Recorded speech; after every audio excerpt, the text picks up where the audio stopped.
बेसेबां सम्पति खामायखो बेखौबो जों डिटेल्स लाबोनो गोनां जागोन। जोङो दुलाराय बर' फरायसा आफादखौ मान होयो, सन्मान होयो। बेनि थाखाय जों दिपेन बर'नि सायाव खोथा बुङाखै। नङाब्ला जोंबो बुंनो हायो, नाथाय जोङो एबसुखौ बेबादि मोनसे नोजोरजों नायजानायखौ जों लुबैयाखै। बेनि थाखाय जों मान होनानै सिरियै दं। खुलुमबाय, आं मुस्रि कासम बसुमतारी, मानाव गेदेर दुलाराय बर' फरायसा आफादनि आफादगिरि दिपेन बर' आदा बिथाङा दाखालि जालांनाय जि बिटिसिनि एसेम्बलि गाग्लोबनायाव 1%बो जुदि एबसुआ इनभल्भमेन्ट दङब्ला बिथाङा प्रेस मिटनि गेजेरजों बिथाङा फोरमायदों जि बिथाङा रिजाइन होगोन होननानै। आरो बिथांनि जि प्रेस मिट आं बेखौ खिन्थाना लाग्रोनि। नै बियो बे खोथाखौ जोङो स्पष्टयै बुङो, एबसुआ बेबायदि गाज्रि इनस्टिगेट खालामनायनि जुदि 1% जुदि एभिडेन्स दङब्ला, 1% जुदि बेबायदि तथ्य दङब्ला जोंनो हो। आङो बेखौ प्रत्याहान खालामदों, चेलेन्ज खालामदों। दुलाराय बर' फरायसा आफादनिफ्राय आं रिजाइन लागोन। आरो बे घटनाखौ जुदि जोङो खालामदोंब्ला, जोंनि मायबा तथ्य दङब्ला जेलाव थांनो थाखाय रेडि एबसुनि।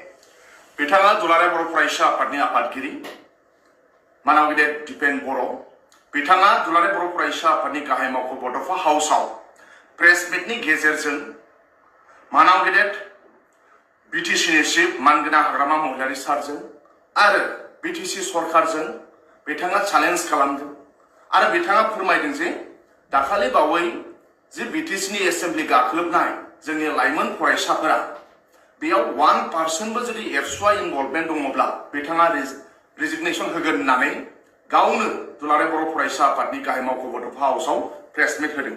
दा आङो नैबेयो दाखालि बावै जे फरायसाफोरा फार्स्ट बिटिसि एन्ट्रेन्स गेट, फार्स्ट गेटआव हाबनाय, नैबेखौ जुम खालामनो थाखाय आं खावलायबाय।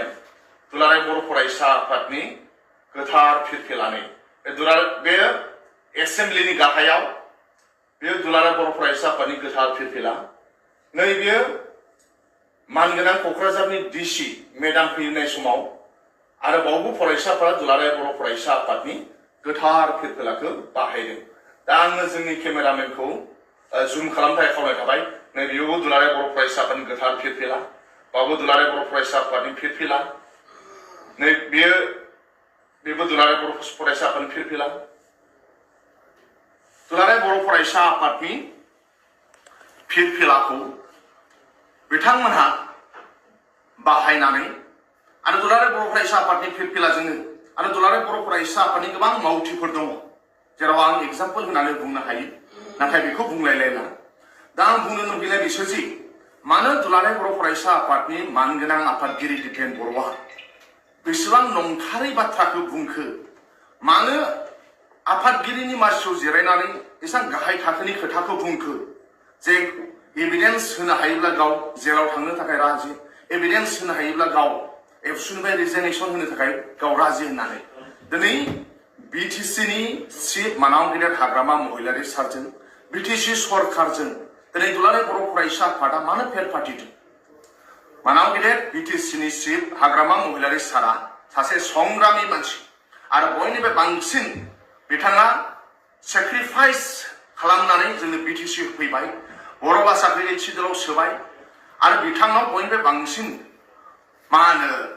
सेक्रिफाइस आरो बयनिफ्राय बांसिन कन्ट्रिबिउसन दङ। नाथाय दुलाराय बर' फरायसा आफादनि मानाव गेदेर आफादगिरिया नंबां जांबां बिथांमोनहा गावसिनाव खामानि गैयाब्ला मानाव गेदेर बिटिसिनि चिफनाव खामानि गैया बिदि दा सान।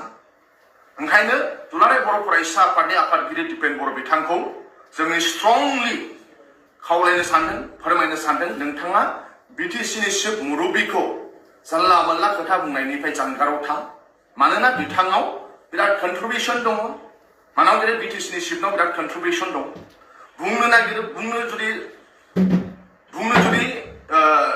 जोङो जुदि बुंनांगौब्ला गोबां बाथ्रा दं दुलाराय बर' फरायसा आफादनि आफादगिरिनाव।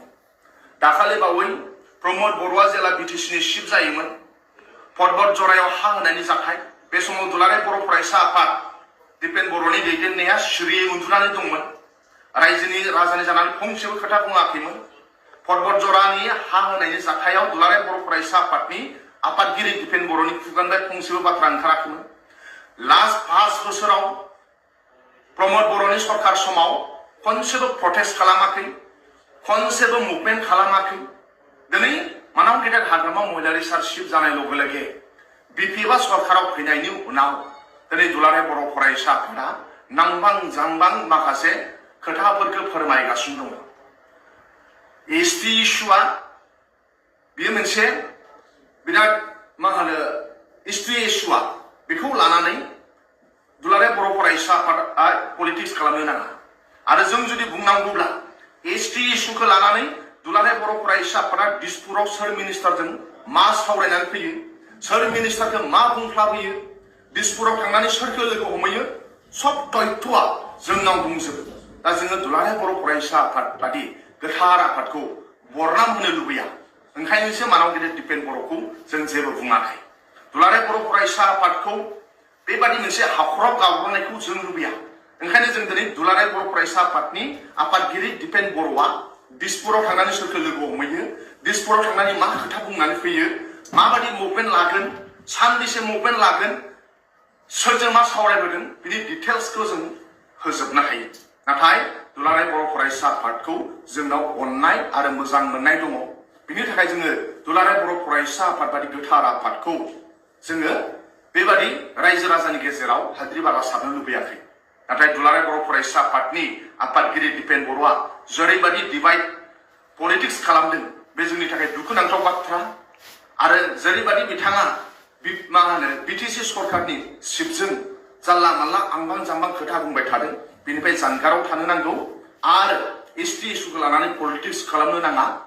आरो दुलाराय बर' फरायसा आफादा जुदि खामानि गैयाब्ला नोंथांमोनहा दलरै जिरायनानै था। मानाव गेदेर हाग्रामा महिलारि सारा जोङो बिटिसि ओनसोलनि आरो आसामनिनो गासै बर' माहारिखौ लानानै बिथाङा जौगासारनायनि खामानि मावगोन, लाइमोन सेंग्रा सिख्लानि थाखाय मोजां खामानि मावगोन आरो बिटिसिखौ रैखाथि होगोन। दिनै दिल्ली बादियाव थांनानै कनस्टिटिउसनेल सेफगार्ड होनाय मानसि, बर' रावखौ 8 सिडुलाव सोनाय, बिटिसि 6 सिडुल होनाय, बेयो जाहैबाय हाग्रामा महिलारि सार।